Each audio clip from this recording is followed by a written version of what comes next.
Hey guys, Kyle, that doesn't have to be here, bringing you Black Clover episode 17 review. And this was, this is one of those episodes that, this is one of those episodes where it was entertaining. I will say that, but there were a lot of things, there were a lot of things that were revolving around the characters that made it bad. Like I said, the episode itself, it wasn't bad, but unfortunately,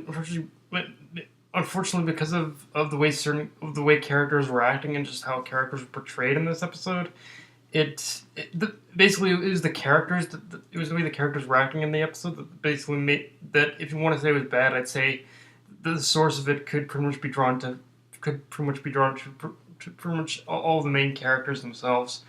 But let's get into it. So the episode starts with Lotus escaping from Asta's group, and I'll be honest, I legitimately laughed in just a very trollish way. He escaped by saying, "Am I going to die or will I escape?" Like he just uses his magic and just and books it the hell out of there. Like, Lotus, you are a troll, and goddamn it, I love you. Like, yeah, I don't know why, but just pretty much the way he escaped just really was funny and made me laugh. And on the flip side, we learn his name, which is Mars, and not surprisingly, Mars is even stronger than Lotus. Now, we actually get a cool little backstory about the Diamond Kingdom and how they've been experimenting on its own citizens to make them magic warriors, and Mars is the culmination of that progress. And is the culmination of that progress of pretty much how far the Diamond Kingdom has come in developing this army of magic warriors. Which I got two things from that. The first is that, like, with basically a backstory like that about all this mass genocide and whatnot, I think people are more than likely gonna of course go immediately back to Naruto and think of the Mist Village. But for me, it reminded me a lot more of something else, which is, for anyone who's seen Beyblade, you know about one of the main villains. His name is Boris, who's planning to create an army of basically an entire army of kid Beyblade soldiers. Which, granted, premise wise, it is a little stupid, but and it's taken a lot more seriously here. But yeah, the whole premise of the super soldiers thing, of the magic soldier or magic warrior thing, it reminds me a lot more heavily of Beyblade than it did of than it pretty much did of than it really did of Naruto and the Mist Village. There are certain little hints in there, but I definitely got more of a definitely more of a Beyblade vibe with the whole Boris thing and whatnot. Um, the second thing to note about that is it is more than likely foreshadowing of an invasion arc that is going to be taking in the future. So yeah, I assume we are going to get an invasion arc. I want to say in season 2 or something, but we'll have to see. Now, I guess the one thing major to note about this episode, from basically the art and animation standpoint, is that this episode was this for anyone who has eyes. Of course, you notice that the episode definitely was using a bit of CGI. It was specifically on Mars's clones and his sword, or just pretty much his pretty much anything having to do with his magic in general, which I never really noticed until now. Like until pretty much this episode, I suppose it wouldn't have been noticeable because the sword itself wasn't in motion in the last episode. But yeah, with things in motion now, it was definitely clear that Hero was definitely using a bit of CGI in this episode with basically his clones and just his and Mars's magic in general.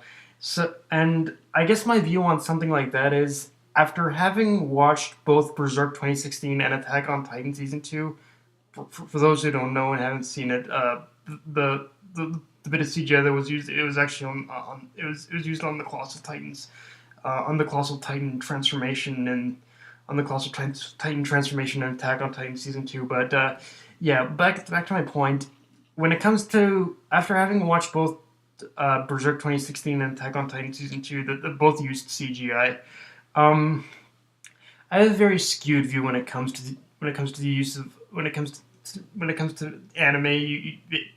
When it comes to anime, basically making use of CGI, which is I don't mind it in small doses, and if you're gonna use it for the entire thing, then it has to be done to an acceptably well degree.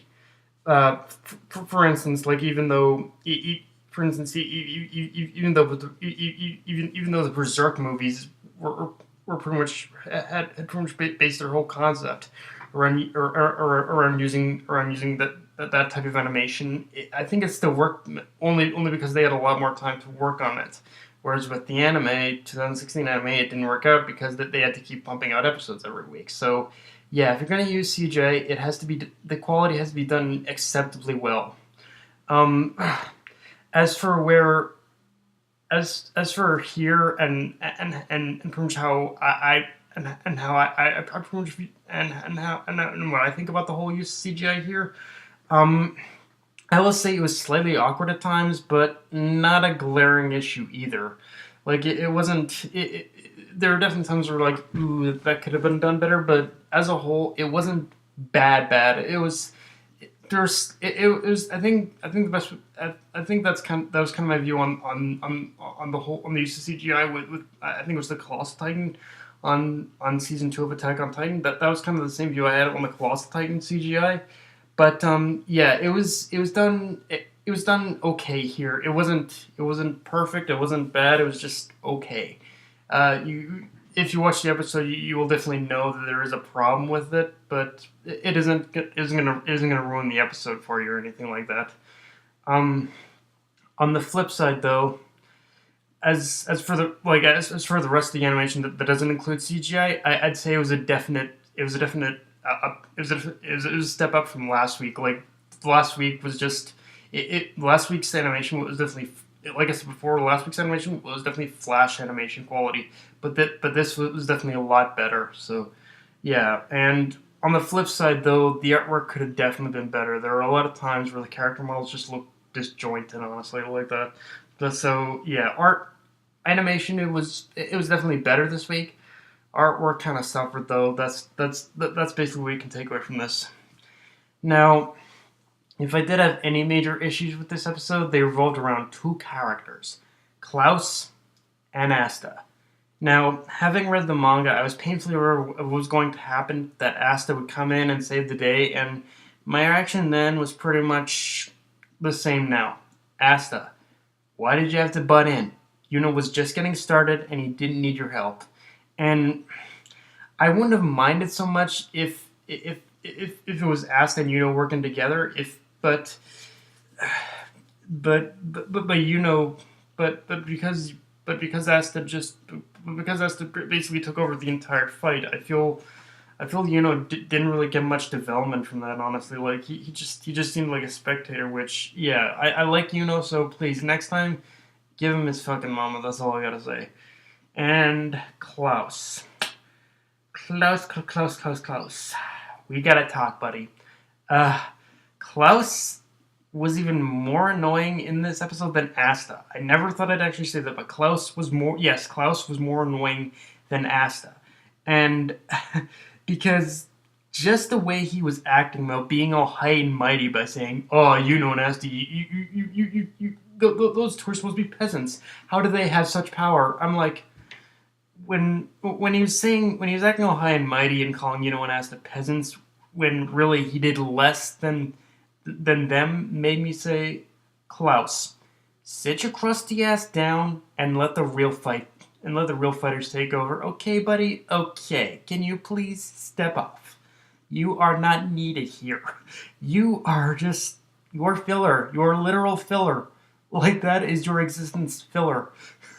Like seriously, in this episode, Klaus served no purpose other than to showcase what a petty and jealous fuckwad he is.